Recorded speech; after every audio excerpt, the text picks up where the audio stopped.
Well, hello, that's me again. Today is May 29th, it's Monday, and it is a Memorial Day in the United States. I know that this may not be very popular with many people who watch me and who listen to me, but let's kind of mark the Memorial Day in defense of democracy with some data. And you know me by now, I like facts, I like numbers, especially verified numbers. So we will start with that. It is the report by the Brown University's own Watson Institute for the International and Public Affairs, and they did the study recently about the impact of the post-9/11 activities of the bringer of democracy, shining city on the hill, and here it is. That's the summary. You can easily find and download the report if you need to. It's all over internet now, and here it is. War's destruction of economies, public services, infrastructure, and the environment leads to deaths that occur long after bombs drop and grow in scale over time. This report reviews the latest research to examine the causal pathways that have led to an estimated 3.6–3.7 million indirect deaths in post-9/11 war zones, including Afghanistan, Pakistan, Iraq, Syria, and Yemen. The total death toll in these war zones could be at least 4.5–4.6 million and counting, though the precise mortality figure remains unknown. Good God! So what do we have here? Well, we have here that the so-called war on terror, I don't know how you can fight something modus operandi, you cannot, but hey, they invented this, and as you can see yourself, we're looking, well, probably realistic around 5 million people killed and dead because of the America bringing democracy in all those places. Other places in the world, which obviously saw what the democracy is, quote unquote, and what American, so to speak, veterans nowadays do, they decided to, you know what, forego all those wonderful benefits of the democratic development, and they wanted to stick to their guns. But to understand what I am talking about, let me show you something, for example, what United States also supports in Ukraine, and we will talk about this later in this issue of video, but the point is there are still very many, in fact probably majority of people on the American so-called academy and decision-making circles that they really think that they have nothing to do with this. Well, they do, and this is a direct result. This is 2014 photos. There are many of them. I mean, in fact, thousands. This is the thing which is war. You see the face of war? This is the war in Donetsk. This is what Ukrainian forces have been doing to people of Donetsk, and this is precisely the thing which no American servicemen, or in this case, majority of American citizens, know what is this all about. This is the face of war. And why I say so is very simple, because no American officer or soldier or whoever fought ever in defense of own homeland. Nobody attacked the United States except for the 1941, Pearl Harbor, but even then you should remember that actually Hawaii were not the part of the United States, they were not even a state. So, and when you look at this, it has to kind of dawn on many people why the United States goes out and just kills about 4.7 million people and doesn't even bother with this. Because basically when you have the people in the decision-making circles who are psychopaths, primarily because they do not understand horrors of war, because America doesn't know what war is. And I'm talking about real war. And I'm talking about real things which happen when you have the massive combined arms operations. And show me any guy in CIA or Pentagon or what have you who ever experienced that. No, none of their family members ever have been killed, raped, maimed, just ethnically cleansed. They have no idea what it is. You have those, guys, pampered guys who graduated all those American universities, primarily from the faculties or departments where they teach them basically how America is great. And America is great. There are some things I love dearly about this country, but what we observe now, there's less and less greatness remaining there. And one of them, which was always the case, United States goes around the world and kill people. And this is simple as that. And this is what most people, for example, in US Congress, don't have grasp of. Most of those people are pampered wussies, and basically the only thing they know and love are power. And the same goes for pretty much all whores, and many of them, and I'm talking about literal whores. They will sell their bodies or honor whatever for just story or just for promotion in the American media. And then, of course, this brings us to actually established war criminal, Mr. Graham. Remarkably, as of several days from now, for the last several days, there is this, not meme really, actually, it's the expected development from the Kiev regime press office, where Mr. Graham, who visited Kiev recently, has been framed by none other than Zelensky people. This is not to say that it absolves him, but everybody knows now that he stated that, oh yeah, killing Russians is the best investment which we could have made. Well, as it turned out, indeed, those two things have been stitched together, and these were two absolutely not connected things. Actually, even Russians themselves, they said, yeah, absolutely. As it turned out to be, it was yet another fake from Kiev regime. So, and, Graham immediately went out and started, you know what, as reported by Reuters, that, they're dismissing Russian criticism. Yes, Senator Graham praises Ukrainian resistance. This is Reuters, this is British thing. But in the end, what it comes down to is this. As usual, Russia propaganda machine is hard at work, Graham told Reuters in an email statement on Sunday, referring to Medvedev's comments about his Kyiv visit, which he had used to urge Washington to send more weapons to Ukraine. Graham said he had mentioned to Zelensky that Ukraine has adopted the American mantra, live free or die. It has been good investment by the United States to help liberate Ukraine from Russian war criminals. Well, obviously the fact that Mr. Graham is projecting here, because he is an established war criminal, especially his exploits in Syria, for example, are definitely worth looking into by the real Nuremberg process, Nuremberg process and proceedings, which will happen pretty soon. But we also have to remember that he was, and his late body, absolutely psychotic Mr. John McCain, they love to kill people. They love to, create all those mayhem and chaos. They supported Al-Qaeda. And so when you look at this, like, yeah, but okay, for example, in this particular instance, it was indeed the fact that Kyiv framed the guy. You see what? I think it takes two of a kind. I mean, one war criminal talking to another war criminal, Zelensky, in Kiev, so what do you expect? Okay, water under the bridge, despite the fact that Graham was still pushing for what? Increased support for Kiev regime, which is Nazi regime. But then again, Graham, he will support anybody. He will support Islamic terrorists. He will support anybody who will do harm to Russians. And as a result, we have to remember now that investigative committee of Russian Federation, and it's under control of personally Mr. Bastrykin, big honcho there, that it's an open criminal investigation, and now officially Mr. Graham is a wanted man. You may say, oh, but this last affair, so to speak, kind of, if not absolves him, definitely tells us that his words were taken out of the context and, presented by the Ukrainian side. Well, let me put it this way. Let me remind you some very recent things. If you don't remember what this guy does, here it is. As you might remember, Senator Lindsey Graham doubles down on call for Putin's assassination.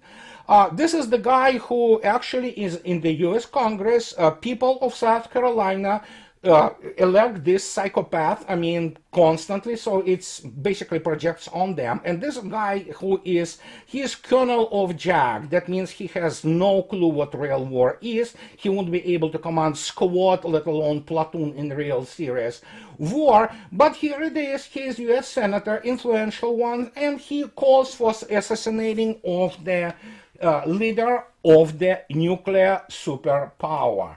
So, hey, you elect this guy, you know what? These are the guys who, those veterans who go and fight for the principles espoused by this guy and many people in power, including Biden administration, which is about killing Russians. They might not say it openly, although some do. And the point is that why Russia should take those things not seriously. Of course, Russians take those things seriously, and Mr. Graham now is a wanted man. What it implies is a matter or topic of the separate discussion, but here it is. This is what we have at this stage. And of course, considering the fact that it is indeed their Memorial Day, even Washington Post comes out with this sappy sentimental BS, which is like this. Oh yeah, the American military veterans who've fallen in Ukraine. On Memorial Day, families and friends reckon with the meaning of service under one flag and sacrifice under another. So there are all kinds of American guys being killed there. Some of them, of course, are mercenaries. They are not volunteers, they're mercenaries. And even you can see easily, it's all over the place in YouTube. You can see even Mr. Prigozhin of Wagner fame actually packing their coffins with honor. They're simple wooden coffins covered with, for example, Turkish and American banners to be sent home. Russians treat KIAs, enemy KIAs, with dignity. Unlike it is, for example, what was recently a recent diversionary recon group which broke into one of the villages in Belgorod Oblast area region, and actually there were Polish and American volunteers, which in reality again mercenaries, who held civilian people hostage. And so basically everything you need to know about what is happening outside in the world. And I just wanted to give you some facts in this Memorial Day. As I already stated, I never saw any memorials for the American veterans fighting in defense of Boston, or sacrificing themselves under the tracks of the panzer divisions on the axis Cleveland-Chicago, or what have you. So this is so much what America knows about war, and that means pretty much zero, because obviously we're looking here at a serious sociological and cultural issue of the real war, which forms not only national psychics, it forms actually both esprit de corps in the armed forces,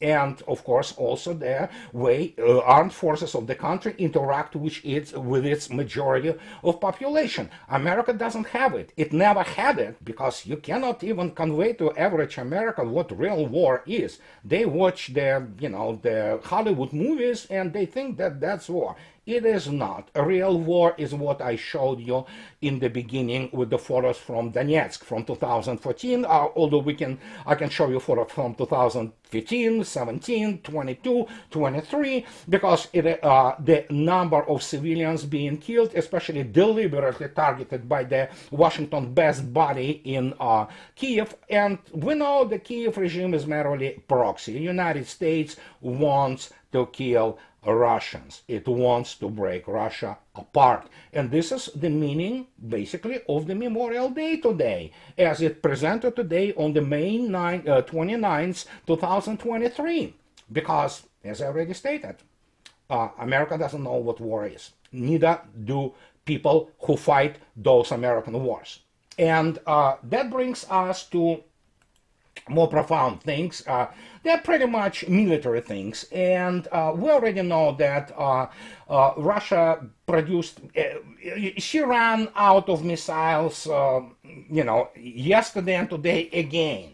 I'm being facetious, of course. As preliminary data pours in, it seems like the second Patriot Pack 3 have been wiped out in the Giuliani area airport. And then, of course, we have this thing. This is this clown, Mr. David X, writing about to all the brave, few, and, about those Su-24s, which have been reconfigured and adapted to carry their Storm Shadow or Scalp missiles, and the red line points out to these missiles. Well, guess what? Russians not only successfully shoot down missiles, but as even the Ukrainian media admit, which is really fascinating, that a Russian strike hit a military facility in western Ukraine, damaging 5 planes, while Kiev repelled another large volume of overnight airstrikes, authorities said Monday. At least we know that Kiev at least admits that at least 5 planes were damaged. Well, most likely they have been, the whole place have been wiped out together with planes, but at least even they admit it. And this is precisely the unit squadron of how many, I don't know, those Su-24s which have been designed to carry Storm Shadow, it's been wiped out. So, and when you look at this, you can see yourself the very interesting pattern of Russians running out of missiles every day now. And there are many people who begin to scratch their head and asking the question how this could have happened that they have so many missiles. Well, because most of those people graduated from all those degree mills in Ivy League and basically were taught nothing, brainwashed. They have no clue what they're dealing with. And I'm talking about not only the people from with those fake political science degrees, because there's no such science as political science. But I'm also talking about very many American military people who really, when you begin to look and dig deeper, have a rather limited true military education. Primarily they know, for example, how to deal with the tactical things. They study documents, all those field manuals and things like that, which is normal. Anybody can do that. But in terms of military science, I have now the case to state that basically it's not being taught on the officer preparation level in the United States, because obviously we have the serious situation with the average American public school, which produces people which are it's not the best in terms of math, physics, and other things of this nature. And you cannot jump over this abyss, so to speak. And it's widening. The gap is widening. And that brings us to this other thing. First, we know that Mr. Erdogan won its re-election bid basically in Turkey. And look at this. Newsweek, it's Nyakon rag. It begins to scream like Putin scores a win in Turkey elections, and Turkish President Recep Tayyip Erdogan, who has served in a mediating role between Russia and Ukraine, won the election on Sunday. Well, again, as I already stated, general American political scientists, including to the very top, and American military analysts and American journalists are the average, very low IQ people. They do not understand how the world outside works. And the question is not just that Putin necessarily won through Erdogan. It's the fact that Erdogan actually won convincingly. And the point is, Russia and Turkey are not friends. For those idiots in Newsweek who do not understand how real geopolitics works, they don't teach proper things in the American universities about that.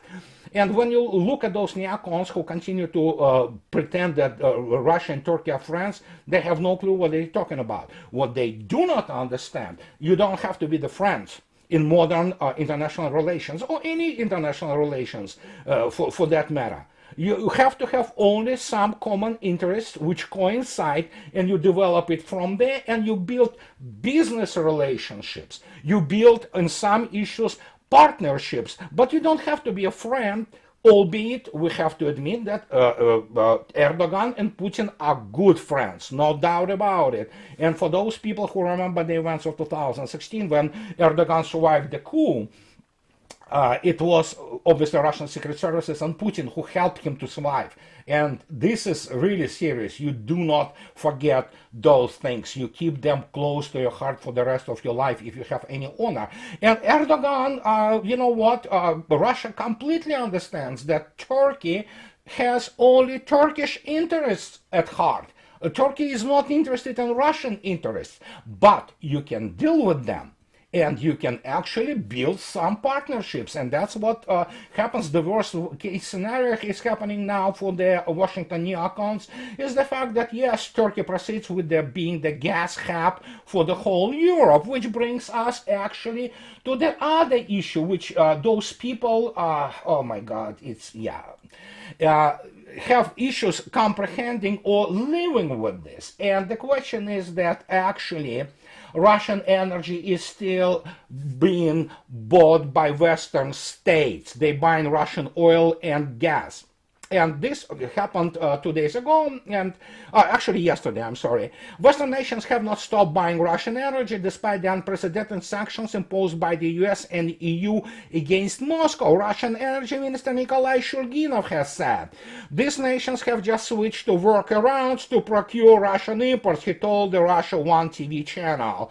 And yeah, Shurginov stated that the information was correct, that it is happening, and when you look at why Russia's exports actually to India, import for India grew tenfold, you begin to understand what is going on. And the point is, there will be many moral, people who state why Russia supplies its enemies. Let me ask you a question. First, Russia gets paid for it, and I mean paid handsomely. They pay way more than usually they do, and usually they did. Secondly, think about it for a while. Russia is in the same European continent, so to speak, as the Western Europe. Do you think Russia is very interested in having the whole continent in a complete mayhem? Obviously, you do not want some absolute chaos, and we already see what is happening, for example, in France or Germany, and what the issue of the Islamization, the issue of basically eradication of the native population through the social engineering. So why would you want the type of this basically disorder on your borders? It's good to build the Iron Curtain culturally, and Russia already was doing this. Russian new constitution is all about it. Russian culture is about it now. But you don't want also people running there. And we're talking about hundreds of millions of people who absolutely, in desperation and destitute and ready to erect, who knows, what kind of the governments. You can, maybe the new caliphate, European caliphate will be created eventually there. Who knows? I'm just throwing stuff at the wall and see what sticks. I'm just saying that you want at least some kind of stability because you don't want to fight war. The Russians hate war because they know what war is. They can obliterate Europe, in 20 minutes, but why do you want that? Why do you want the suffering of hundreds of million people, even those people you have no sympathy for? For example, Russians do not have no love lost, for example, for French or British. And the only worry for Russia geopolitically is the fact that Europe may turn also into complete mayhem. And then it will take Russians yet again going there and cleaning this mess. So consider this as a major geopolitical consideration. And that is why Russia at least will provide some very teeny-weeny lifeline for it to maintain some kind of the semblance of order, although we already know Europe is going down the drain with incredible speed. But hey, at least they can turn into the agricultural societies which are more or less stable, and who knows, if it works this way, just fine with Russia. And that brings us to European question once again. It brings us to the issue of the American so-called Academy of the Thinkers. And I am on the record.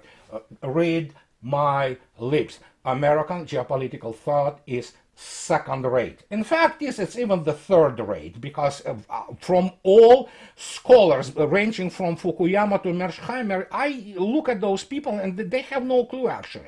They might get, even broken clock show the correct time twice a day. But point is that those people have no freaking clue about anything. They don't understand economy. They don't understand warfare. They don't understand anything basically. And this is inevitable result of teaching something which is fake science, and especially when you base it on the absolutely fake history. And it's I already on the record about the stolen valor which United States does, for example, in terms of the World War II or combined West, and trying to reframe it in all this BS about fighting for democracy, which is of course absolutely not true. But hey, and here we are, yet another, oh my gosh, the Foreign Affairs, Council of Foreign Affairs rag, which they pretend that they are intellectuals there, and they think about that they produce something very interesting.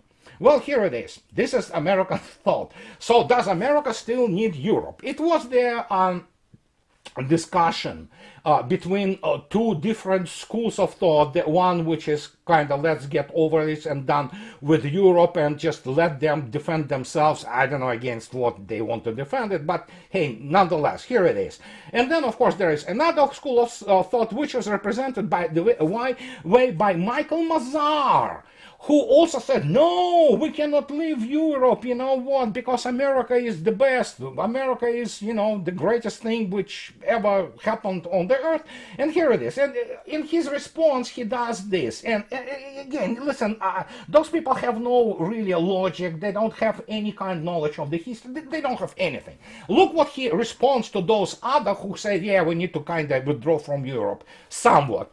These are puzzling claims. Europe today is confronting the most intense security crisis since the Cold War ended. The United States and its NATO allies are collaborating to assist Ukraine.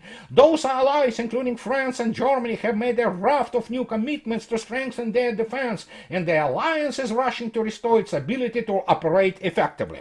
I have news for Mr. Mazar. First, let's take a look who he is. And when you look at his CV, it becomes absolutely clear. The guy is a sinecure abuser from RAND. And look at this. Mr. Mazar is a senior political scientist at the RAND Corporation. You pretty much can stop reading here because basically I didn't see any American, or for that matter Russian political scientist who was competent in any issue pertaining geopolitics, strategies, military strategies, let alone those things which on the go on the operational arc.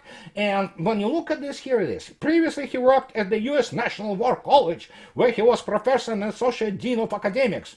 As president of the Henry Stimson Center, senior fellow at the Center for Strategic International Studies, senior defense aide on Capitol Hill, and a special assistant to the chairman of the Joint Chiefs of Staff. His primary interests are U.S. defense policy and force structure, disinformation and information manipulation, East Asian security, nuclear weapons, and deterrence and judgment and decision making under uncertainty. Mazar holds a PhD in public policy from the University of Maryland. And that explains everything you need to know.